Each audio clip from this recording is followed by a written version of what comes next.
Border breakthrough. Okay, that's gonna be the first thing.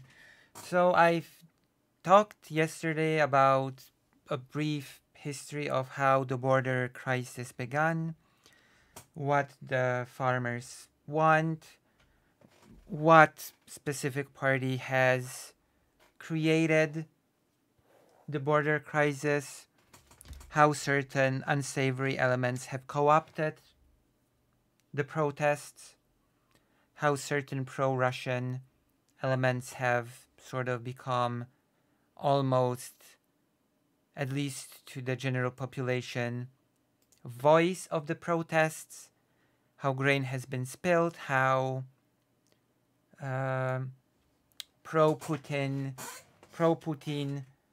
um, slogans have appeared on transparents of the protesting people. We've been through all that. We've also talked about the green order, which the farmers are protesting about. We have spoke about how the Law and Justice Party championed the green order when it was in charge of the country through the Commissar of Agriculture in Europe, who just happens to be a Law and Justice guy. We discussed the green order a little bit. We wonder what it actually has to do with Ukraine. The answer is nothing. And we've also discussed how President Zelensky has invited President Andrzej Duda and Prime Minister Donald Tusk to the border to discuss the blockade. Since then, since yesterday, things have already taken a turn. Things have already taken a sharp turn. Already moves have been made, already certain decisions have been made. And for example, Prime Minister Donald Tusk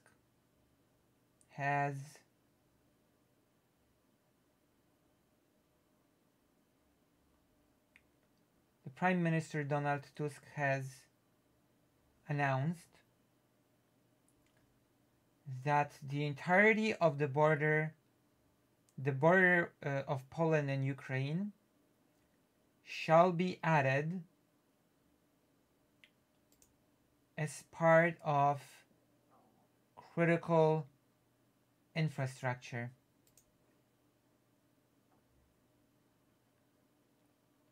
He has announced that. What does that mean? What it means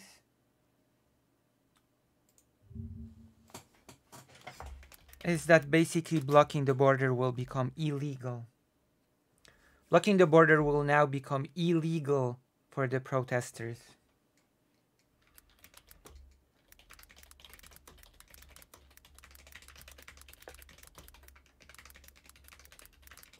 Okay?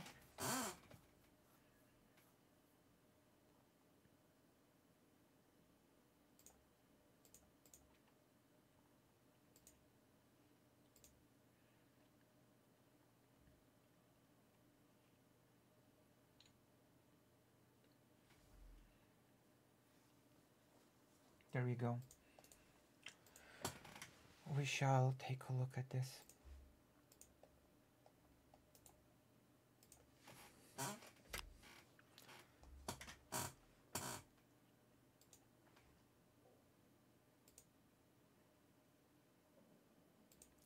Ukraine's fate hangs in the balance, Polish Prime Minister says. And he also added, and I don't think I have to add, that our fate hangs in the balance as well. Polish, as he moves to secure aid transit route. Also, Polish Prime Minister Donald Tusk said Thursday that border crossing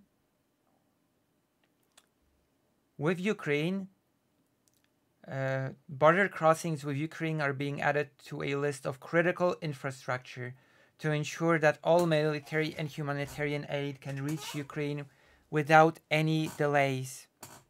I've even mentioned yesterday that the blockage of the border had caused, for example, drone components for Ukraine not to go there because, well, Ukraine would not order them anymore because there would be no point if they would be stuck on the border. Tusk spoke following protests by angry Polish farmers that have included border blockades and the spilling of Ukrainian grain from freight trains at a Polish border crossing.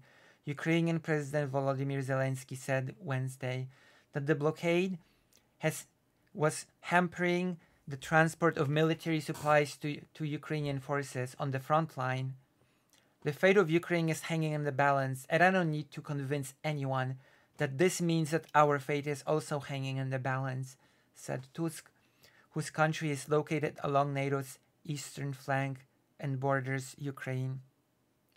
Poland is one of the main staging posts for Western military and humanitarian aid to Ukraine. Poland has donated many of its own weapons, but transports from other NATO countries often pass through the large Central European nation. Tusk disputed that any military equipment intended for Ukraine was being held up. However, he said that border crossings and sections of roads and railways tracks will now be added to a list of critical infrastructure to ensure a 100% guarantee that military and humanitarian aid will reach the Ukrainian side without any delays. Which, all I can say is, I mean, there's a war. I'm not gonna say better late than never, but I am glad that this is actually being dealt with. And this is being dealt with in quite the smart way. This is being dealt with in a... I think this is basically the best solution that can be hoped for when it comes to this crisis, considering that otherwise, if the reaction would be any harsher, the Law and Justice Party and the Konfederacja Party would jump into new government saying that it is anti-Polish. Already I can see some Law and Justice Party members saying that the new government is being anti-Polish, even with this unblocking of the border, which will probably have some results in the local elections. But I still think that it's great that it looks like the border will be finally unblocked. Polish farmers, like farmers across Europe, have been in revolt against Ukrainian food that has been entering the European Union market. They say the cheaper produce is driving down prices. They have also protested EU climate policies, which they say will increase their costs and hurt their bottom line, which, again, is the policy that the Law and Justice Party has proudly claimed as its own not so long ago when it was still in charge, and now is against. The Law and Justice Party just cannot decide what they want. They just cannot decide who and what they are. They cannot decide. I mean, they can. It's just about fighting the opposition. What was their little baby yesterday is their big enemy today. Following protests in Poland this week, Zelensky publicly appealed to Tusk for a meeting of the two governments at their joint border ahead of the second anniversary Saturday of Russia's invasion of Ukraine. Tusk, however, said Thursday the two governments should wait until a previously scheduled March 28th meeting in Warsaw, arguing that Poland's solidarity for Ukraine is strong and there is no need for symbolic gestures. But he also stressed that he was working to address the legitimate concerns of Polish farmers and to help Brussels and Kyiv understand their point of view. Like, the problem with this is that the Brussels thing, Poland itself, through Law and Justice, have sort of contributed to through that green order that the Commissar of Agriculture, who is Polish and from the Law and Justice Party, has claimed to be his personal project. Remember, I'm not riding the wave of the European Union. The European Union is riding my wave, was what he said. And also, the problem is with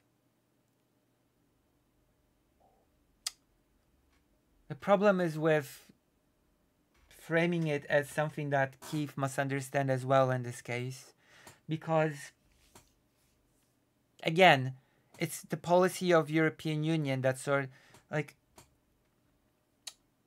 certain fees were lifted from Ukraine, and of course certain tests etc. were lifted that all of the European grain has to go through, sure. But I feel that there's a need for two things in this case, like solidarity with the farmers of Ukraine that have to go through hellish conditions in order to collect their crop. That's, I guess, one aspect of the whole thing. The other aspect is remembering that it's not just weapons that fuel the war, it's also the economy that allows the government to stay afloat. That's also part of contributing to the war effort. And I think that there's something to be said about finding a solution that will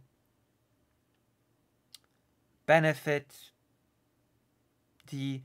that will sort of, I guess, calm down the Polish farmers as well as allow the Ukrainian ones to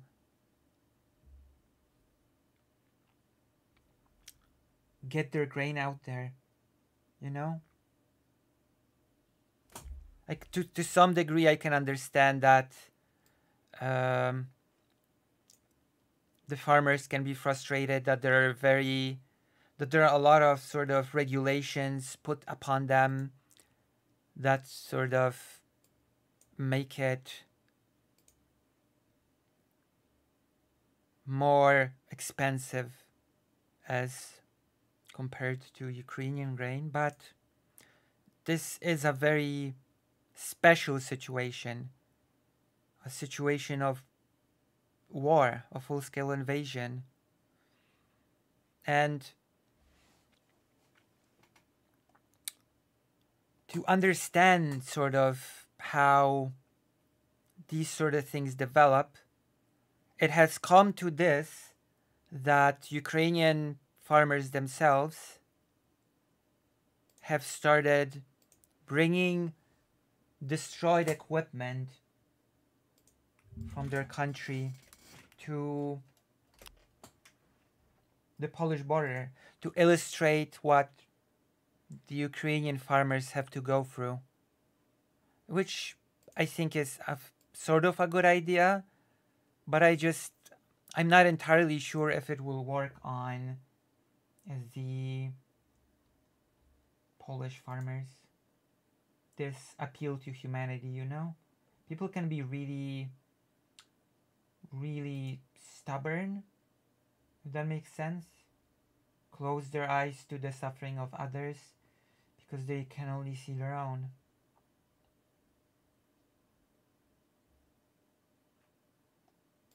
But yes, you can even watch a video of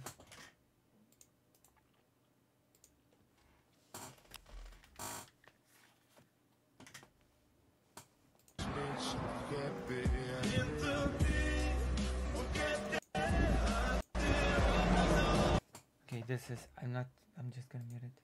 We don't need the music.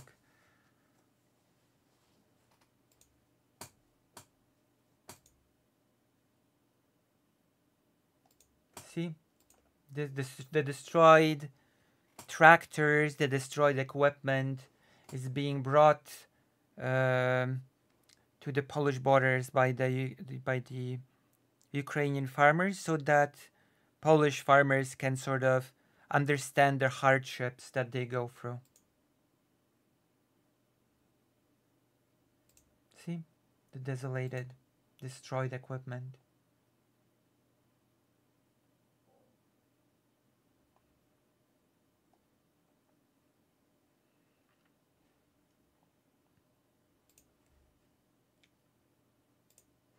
And like with all the subsidies that the farmers in the European Union get, apparently Polish farmers are the biggest benefactors of subsidies when it comes to farming from the European Union. With all these benefits, I think it's unfair, frankly, to blame Ukrainian farmers for the fact that European Union has certain regulations and that Ukraine is exempt from them currently because of the war. I don't think it's like fair to blame Ukraine for that, all things considered, considering what situation we are in. And also, it is especially not fair, ridiculous even, to try to blame Ukraine for the Green Order. You know, a bunch of European Union regulations with the goal of making European Union countries ecologically neutral till 2050. What does that have to do with Ukraine? It has nothing to do with Ukraine.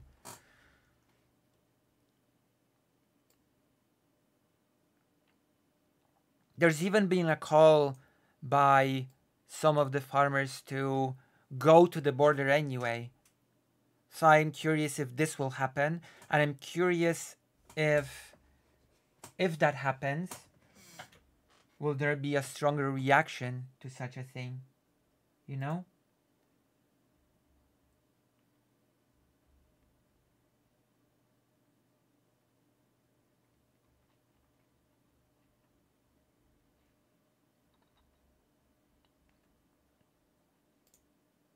Let me see. It's ridiculous.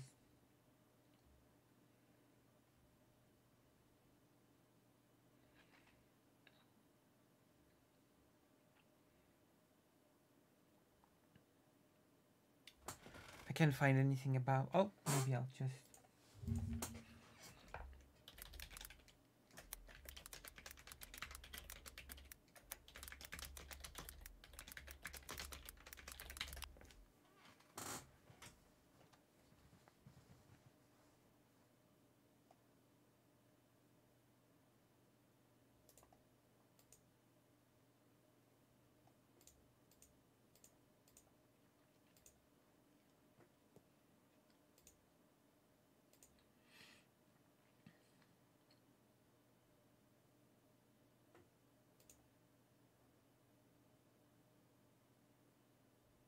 Oh, and of course, this has to be discussed. This 100% needs to be discussed.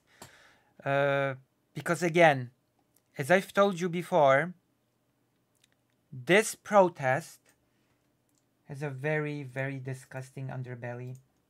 And that disgusting underbelly is far right, anti Ukrainian, I would dare say, pro Russian political parties connect themselves to this protest and use any opportunity to use this whole situation to spread anti-Ukrainian rhetoric.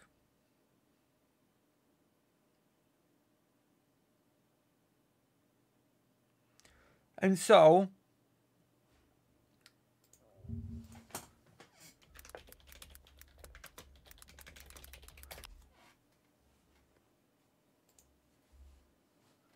Krzysztof Bosak. We enter Krzysztof Bosak. Krzysztof Bosak needs a little bit of an introduction, I think, before we can move on. So I'll do just that. Let's do a little bit of an introduction to Krzysztof Bosak, who he is.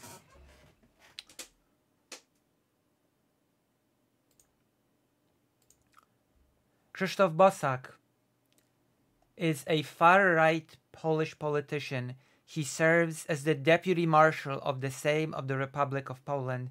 He was a member of the Sejm for the League of Polish Families from 2005 to 2007 and has been a member of the Sejm again since 2019 for the Confederation. Bosak was the chairman of the All Polish Youth, which is like this far-right, I dare say, almost like this thug group from 2005 to 2006 and was one of the founders and current chairman of the National Movement. He was a candidate for president in 2020. So you can basically see what sort of person we are dealing with here. Political stances. Bosak is a hard Eurosceptic who is actively pursuing a Polish withdrawal from the European Union. Interestingly enough, some of the farmers have taken on the slogan of leaving the European Union. He identifies as a national conservative and a traditional Catholic. In his view, the major right-wing parties of Western Europe have capitulated to the liberal revolution and no longer promote conservative values. He is also critical of the Law and Justice Party, which according to him will most likely follow the same path as right-wing parties in the West. So in other words, according to this guy, the Law and Justice Party is just not radical enough. Okay? Just not radical enough.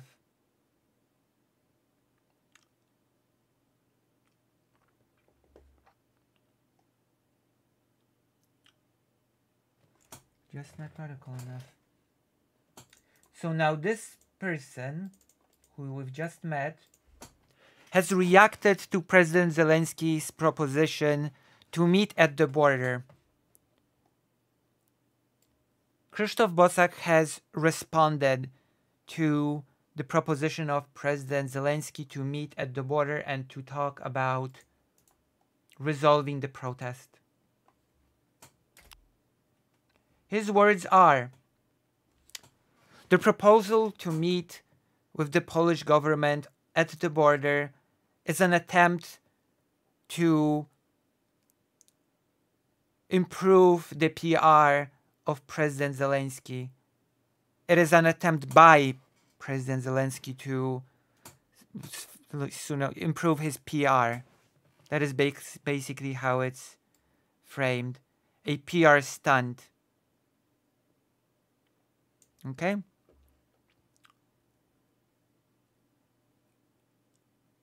Here you go.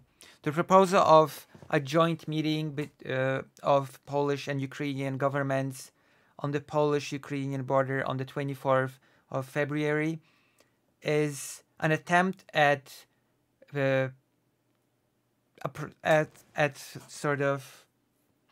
it's an attempt at improving PR by Volodymyr Zelensky at the cost of Poland, said on Thursday Vice Marshal of Sejm Krzysztof Bosak of the Konfederacja Party. He stressed that for such a favor, he should have to pay Poland with certain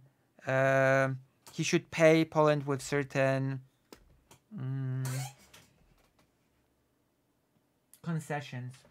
Yeah. So he said that Zelensky should pay for Poland with concessions just for agreeing to meet him.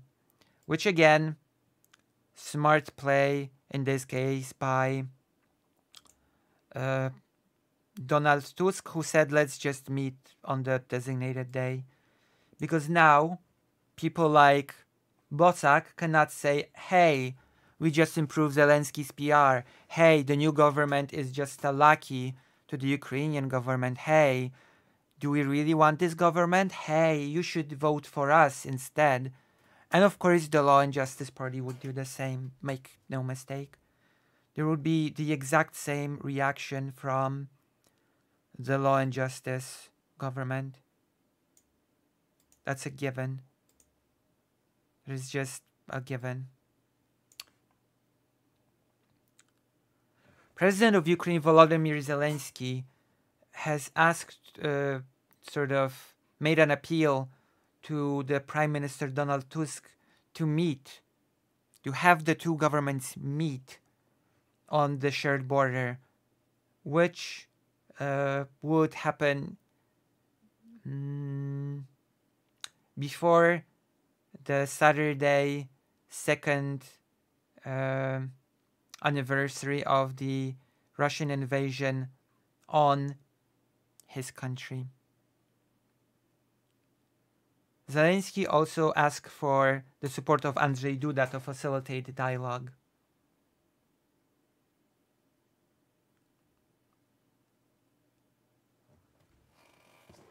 A meeting of the two governments on the border is a purely theatrical gesture, because the real talks are happening on the level of workers and at in the capitals of respective countries. I know that they happen in Warsaw and Kiev, said to Radio WNet Krzysztof Bosak. What President Zelensky is asking is a favor for himself, so that he can show what a tough negotiator he is, that he can fix all of the problems of his country. For such a favor, he should pay with concessions. See, this is like this confrontational, frankly, this is still tame, mind you. This is still tame compared to the usual slogans of the Confederacy Party. But if you know anything about the party itself, the infamous "Stop the Ukrainization of Poland" slogan from Confederacja, you will see the aggressive anti-Ukrainian undertone of this. Hey, they just want something from us. They just want to take something from us, and they really, really, they should pay us with concessions, basically.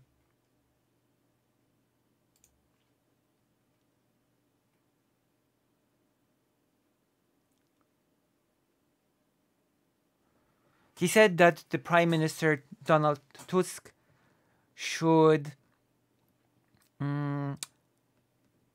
make his presence on the border dependent on that which is happening on the workers' level.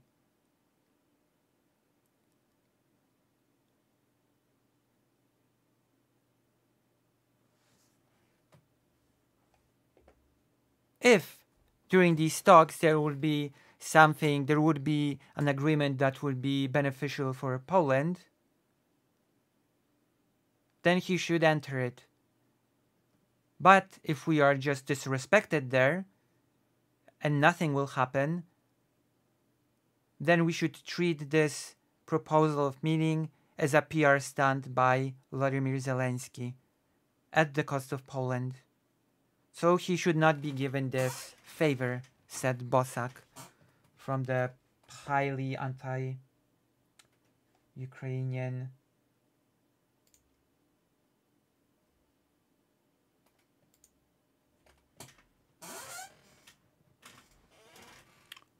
party.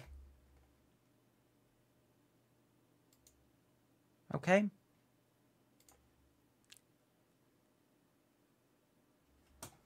When asked if he sees the assertiveness of Donald Tusk towards Ukraine,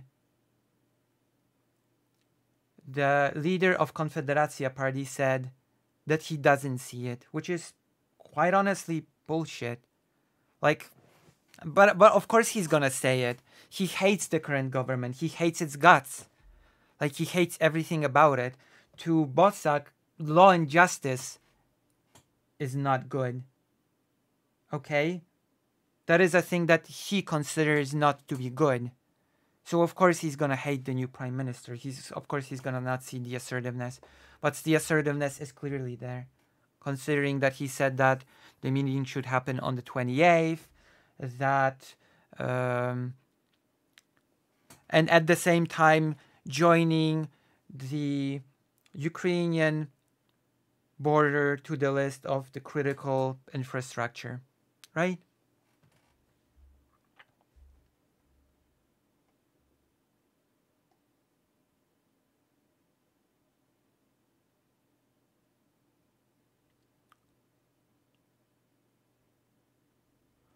To play it hard with Kiev, you would have to do what the Confederation Party suggested on Wednesday. So you would have to widen the embargo on products coming into Poland. The problem is that such a thing would set us on a collision course, not just with Kiev, but also with Brussels, said Bosak.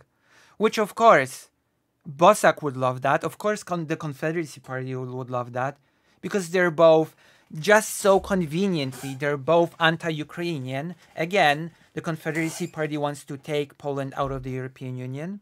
And also, they just so conveniently happen to be anti-Ukrainian. Wow. Oh yeah, and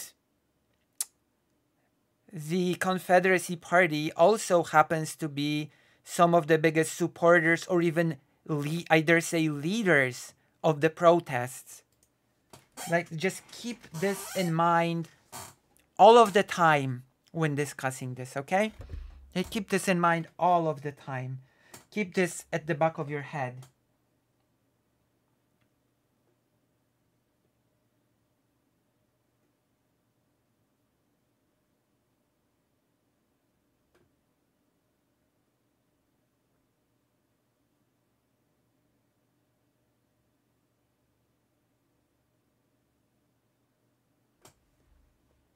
So yeah, let's continue the article.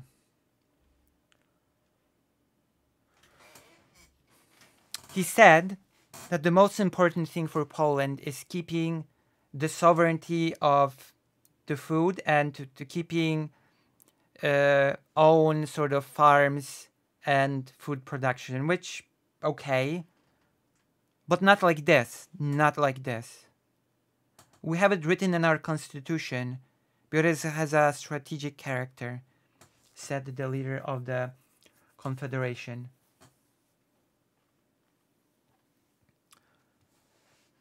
The export that currently goes out from Poland to Ukraine is about the war that is happening in that country. When there is peace, Ukraine will once again produce more food, and the export advantage that Poland has may disappear.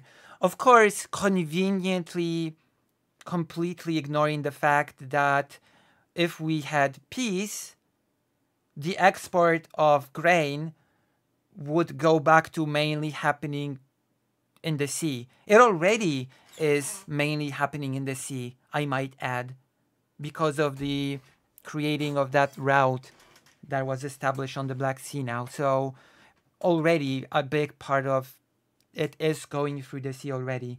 So there's a little bit of a double standard here. Oh yeah, we have an advantage of export, but you know, it's just temporary. Once the war ends, we're screwed.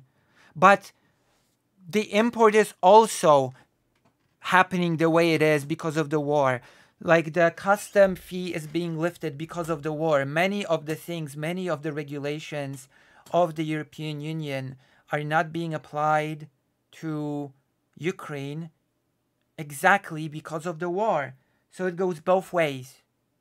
It goes both ways. It isn't just a temporary solution that benefits Poland when it comes to its export. The entire arrangement is sort of because of the war. So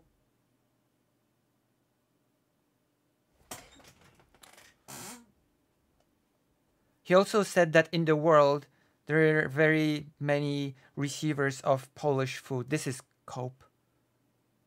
Our food is good, attractive, and we can export it to all directions of the world. Which is why, in the name of temporary export increasing to Ukraine, we should not close our home agriculture thing. You know? To destroy our own economical roots. This just makes no sense. I'm sorry, this is nonsensical. These measures that the European Union has given to Ukraine are because of the war. And guess what? The French were afraid of the Polish farmers when Poland was joining the European Union. And the French farmers did not disappear. This is very short-sighted and stupid, but again, it's the Confederacy Party. So of course you'd have that.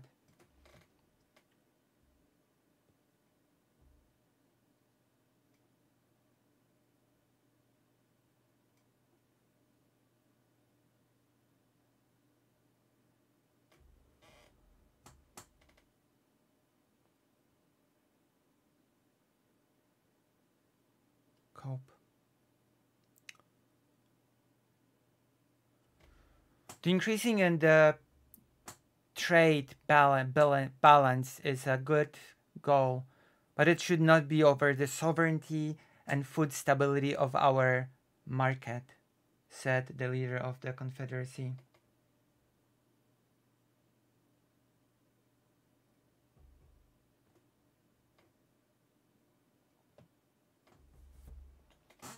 So yeah.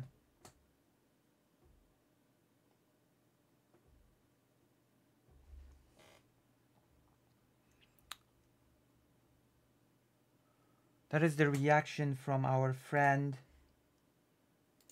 Bosak, which again, Confederacy has a big hand in supporting the protests, in sort of stoking the flames of the protest, adding the more radical elements of the protest, the anti-Ukrainian elements, the anti-European Union elements, which some transparents did say that Poland should first leave the European Union and to rewrite its constitution, interestingly enough. You write in the constitution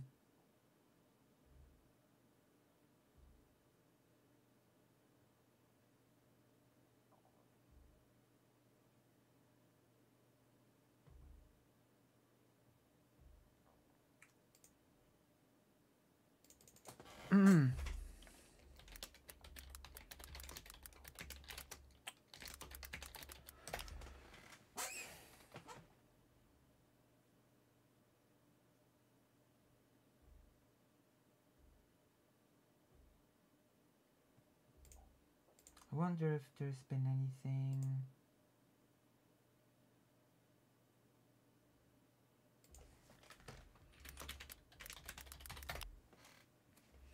Nothing.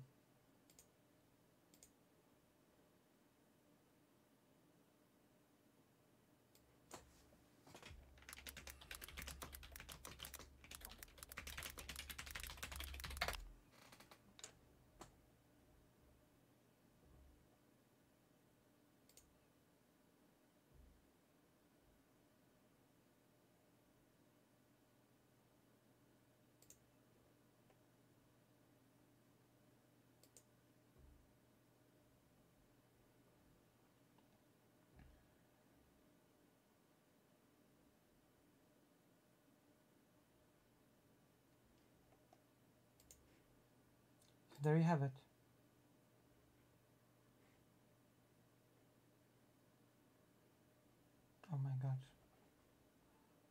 God. Uh, yeah.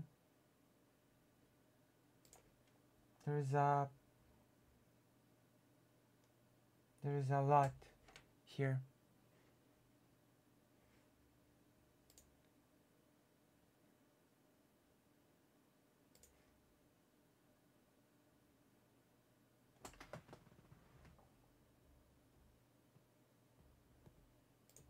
Sorry.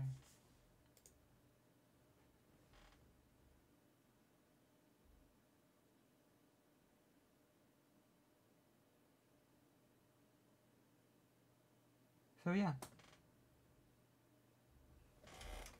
Keep in mind, the anti-Ukrainian slogans have their root. There are two main sort of there's one possible hypothetical source of the anti-Ukrainian slogans from the Polish farmers, which is Russia itself sending Russian agents, which some protests have been allegedly said to be Russian themselves, Russian agents, you know, sort of just spreading Russian propaganda. And there's also the other pillar, as I've said, the Confederation Party, which has been openly anti-Ukrainian from the get-go. In fact, let's take a look at something. Let's take a look at the history of anti-Ukrainian action from the Confederacy Party.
There we go.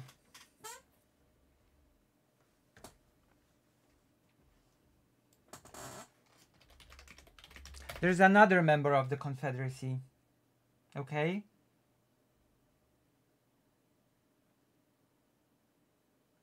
There's another member of Confederacy called Brown. Grzegorz Brown, a member of the Confederacy. A member of the Confederacy, the same party that supports the protest at the border, who has coined the phrase stop the Ukrainization of Poland. He did whole protests about it, about how Ukraine is trying to take over Poland, how Ukraine is trying to turn Polish people into sort of subservient people to Ukrainians, how basically the Ukrainian language will push out Polish language. It was all there. It was all there in the doctrine of the Confederacy Party. And since the Confederacy Party has lost the election, the parliamentary elections, unfortunately, or rather, fortunately, it does not have much say when it comes to actual power. Okay?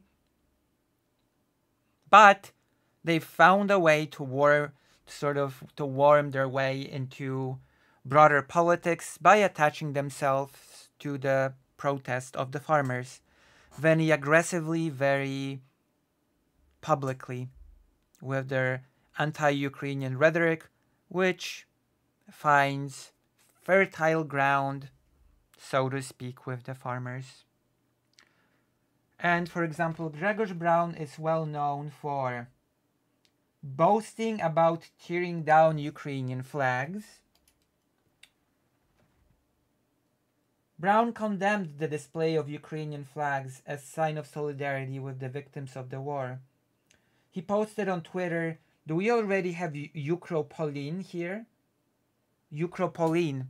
So you have anti-Ukrainian sentiment, Ukro from Ukraine, but you also have anti-Semitic sentiment, Polin, which means Poland in Hebrew. So do we already have Ukropolin here? Who is the host here?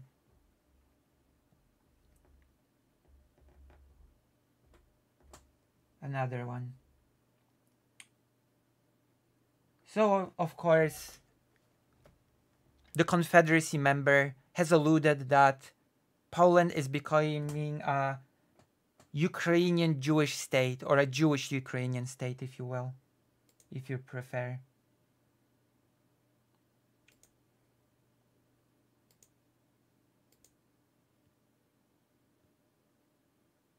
On January 27th, 2023, he destroyed a Christmas tree, which was displayed as an association of judges. The tree was decorated with bubbles with Ukrainian flags, which was, to the Confederacy Party, little bubbles with Ukrainian flags were unacceptable, so they had to be destroyed.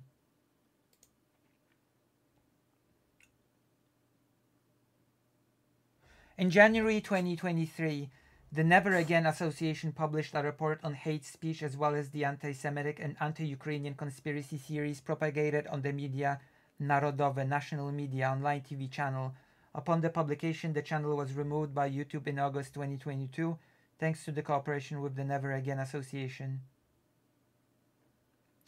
This is basically the type of television that the Confederacy Party cooperates with. So as you can see,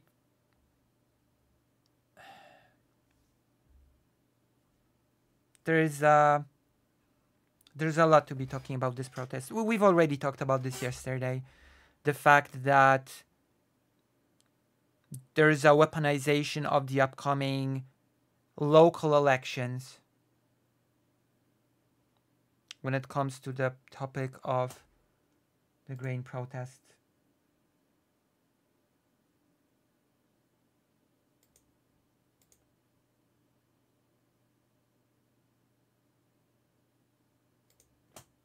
So yeah.